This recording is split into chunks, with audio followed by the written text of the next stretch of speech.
দর্শক, নির্বাচনী প্রচারণার খবর জানতে আমরা সরাসরি যুক্ত হব বগুড়া, চট্টগ্রাম এবং মেহেরপুরে। আমরা প্রথমে যেতে চাই বগুড়ায়। সেখানে আমাদের সহকর্মী আছেন জোজেফ হোসেন প্রতীক। প্রতীক, আপনাকে দেখতে পাচ্ছি আপনি কোনো নির্বাচনী মিছিলে আছেন। আপনি কোন আসনে আছেন এবং সেখানে কোন প্রার্থীর মিছিল চলছে জানাবেন আমাদের। কিন্তু বাকি আর মাত্র কয়েকদিন। এই কয়েকদিনের ব্যবধানে আসলে বগুড়ার যে 7টি সংসদীয় আসন রয়েছে সেই 7টি সংসদীয় আসনে নির্বাচনী প্রচার প্রচারণা একদম তুঙ্গে চলে গেছে এবং আমরা এই মুহূর্তে রয়েছি বগুড়া সদর যে 6 আসন রয়েছে, অর্থাৎ এই সদর 6 আসনটি আপনারা জানেন যে বিএনপি চেয়ারম্যান তারেক রহমান এই আসনটি থেকে তিনি নির্বাচন করছেন এবং তার পক্ষে আসলে প্রচার প্রচারণা করছেন এখানকার যারা বিএনপির যে সংগঠনগুলো রয়েছে, যুবদল, স্বেচ্ছাসেবক দল, ছাত্র দল সহ অন্যান্য যে সংগঠনের নেতাকর্মীরা রয়েছে তারা কিন্তু এখানে প্রচার প্রচারণা চালাচ্ছেন এবং তারা বলছেন যে আগামী নির্বাচনে যে 7টি সংসদীয় আসন রয়েছে, যে সেই 7টি সংসদীয় আসনে বিএনপিকে বিপুল পরিমাণ ভোটে বিজয়ী যুক্ত করে তারা একটি নতুন রেকর্ড করার কথা বলছেন। তো এই মুহূর্তে আমি বর্তমানে রয়েছি বগুড়া সদর উপজেলার বারোপুরে।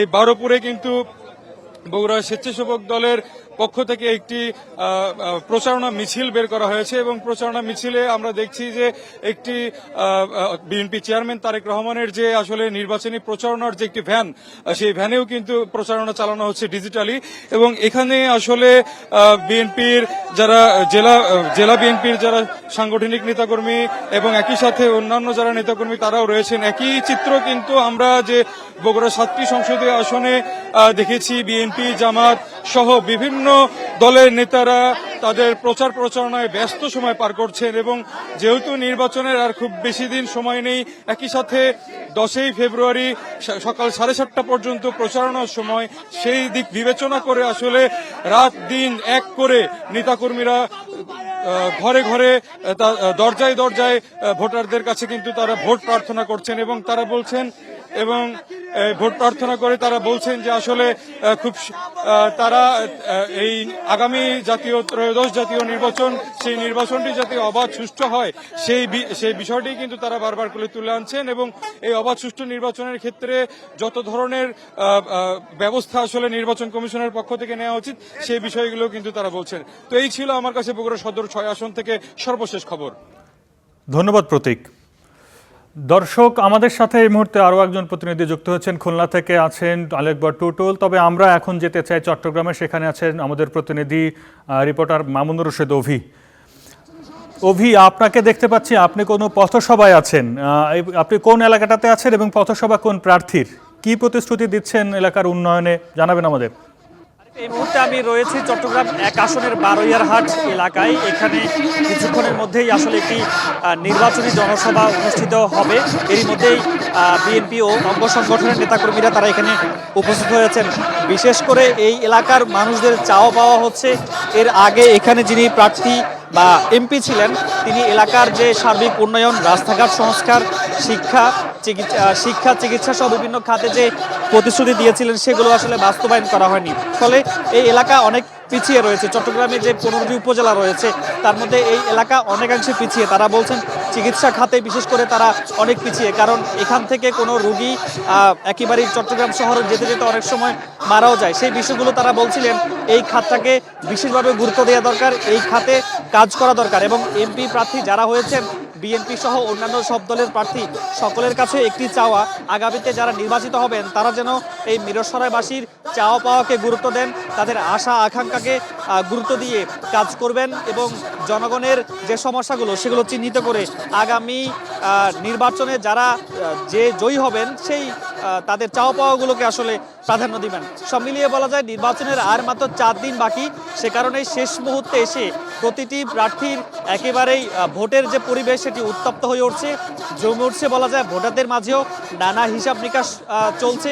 তারা বলছিলেন যে চট্টগ্রাম 1 আসনে যে বিএনপি এবং জামাত প্রার্থী রয়েছে দুজনেই বলছিলেন সমানভাবে এগিয়ে আছে।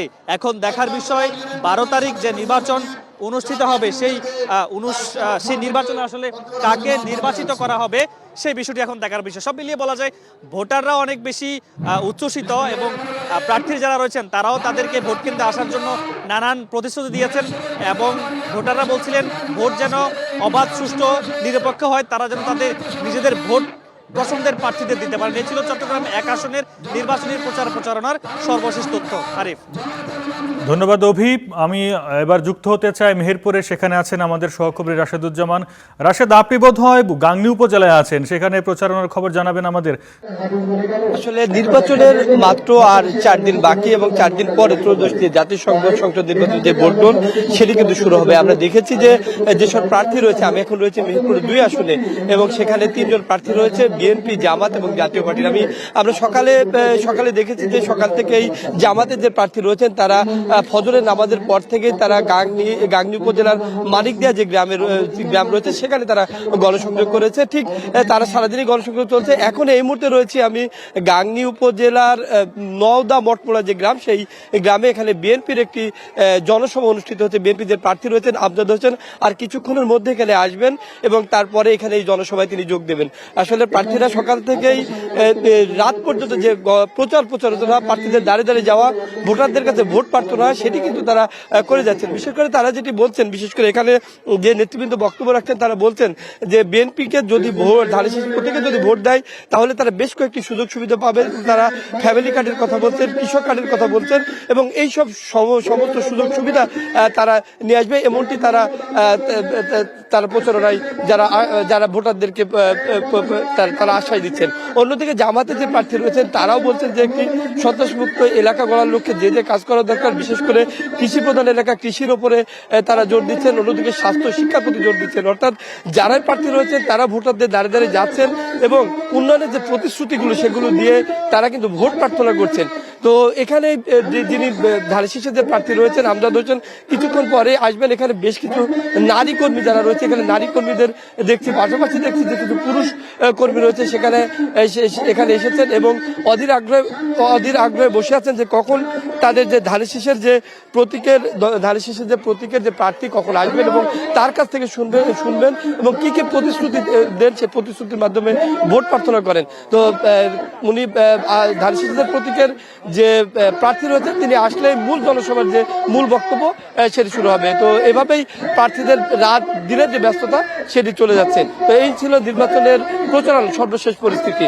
আরিফ, ধন্যবাদ রাশেদ। আমরা এবার খুলনায় যেতে চাই। খুলনায় আছেন আমাদের সহকর্মী আলী আকবর টুটুল। আপনি সারাদিনই তো নির্বাচনী প্রচারণার খবর সংগ্রহ করছেন।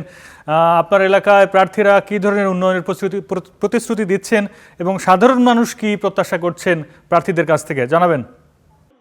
আরিফ, আমি এই মুহূর্তে আছি খুলনার 5 আসন, খুলনা ফুলতলা এবং ডুমুরিয়া উপজেলা নিয়ে। এই ফুলতলা বাস স্ট্যান্ডে একটি সমাবেশ অনুষ্ঠিত হচ্ছে। এটি জামাত প্রার্থী অধ্যাপক মিয়া গোলাম পরোয়ারের সমর্থনে।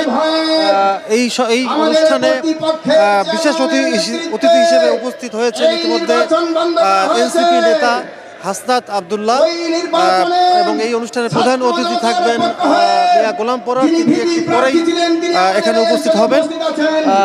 ইতিমধ্যে প্রচুর মানুষ এখানে কিন্তু উপস্থিত হয়েছেন এবং এই দাঁড়িপাল্লার সমর্থনে তারা তাদের সমর্থন প্রকাশ করছেন এবং যারা বক্তব্য দিচ্ছেন এখানে জামাতে ইসলামীর স্থানীয় খুলনা মহানগর জেলা পর্যায়ে বিভিন্ন পর্যায়ের নেতৃবৃন্দ কিন্তু বক্তব্য দিচ্ছেন এবং দিবেন।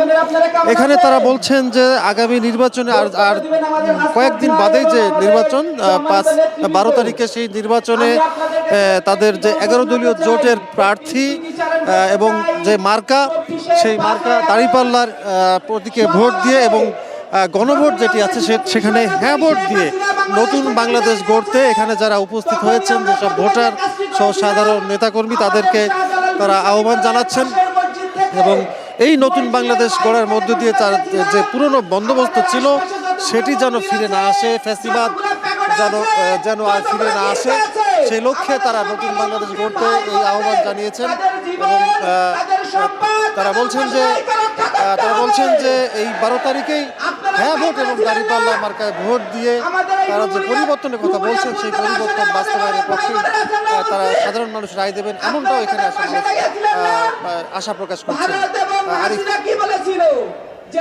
ধন্যবাদ টুটুল।